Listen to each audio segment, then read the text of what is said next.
sucesso do Flamengo na transmissão do jogo contra o Boa Vista pelo YouTube pode ser visto como um bom caminho para o futebol brasileiro seguir, mas está longe de ser o modelo ideal para a gente ter pela frente agora no futebol.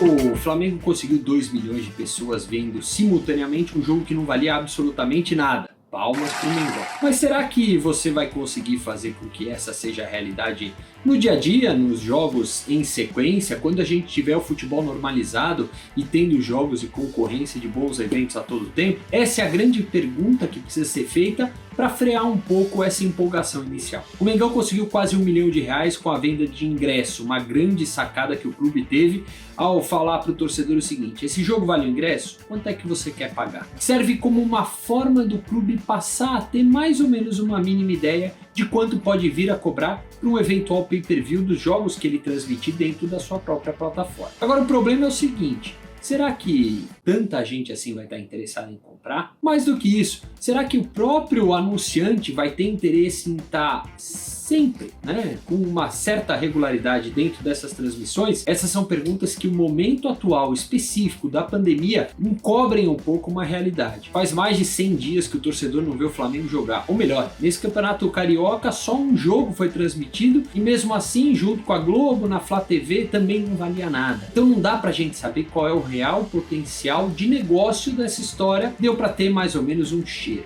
E aí entra o grande ponto da gente dizer por que o Flamengo apontou o caminho, mas não o modelo. Porque o modelo não pode ser usado pelo Flamengo e também, por exemplo, pelo Bahia, pelo Palmeiras, pelo Corinthians. São clubes de tamanhos de torcidas diferentes, são clubes que têm tratado o tema direitos de transmissão de forma diferente. O Flamengo vem comprando a briga pelo Campeonato Carioca desde o começo do ano, vem conseguindo convencer a torcida de que o grito de independência da televisão chegou, o que não é verdade. E aí entra o ponto de por que o Flamengo mostra o caminho, mas não o modelo. O caminho para o futebol brasileiro é um só: unir-se para produzir o conteúdo, distribuir o conteúdo para quem quiser. Esse é o ponto fundamental que o Flamengo mostra, a independência na produção de conteúdo, o quanto isso é vital para o início de uma independência de fato da televisão. A partir do momento que o Flamengo tem o controle sobre o que ele vai passar, como ele vai passar, quem vai receber essa exibição de sinal, ele consegue fazer o que antes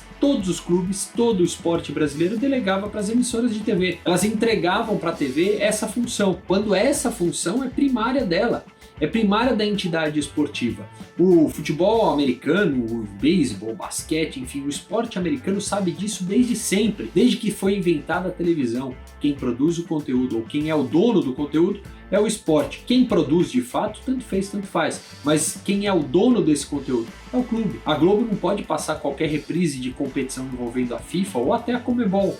Por quê? Porque os direitos não são dela, são da entidade que organiza o evento. E só aqui no futebol brasileiro que a gente sempre terceirizou a detenção desse conteúdo. E esse é o grande ponto-chave. O que o Flamengo mostrou ontem é o seguinte: esse jogo contra o Boa Vista, só o Flamengo tem esse conteúdo. Porque nós estamos em outro patamar. E ele redistribui para quem ele quiser. Se ele quiser comercializar um pacote de melhores momentos para os sites, ele pode.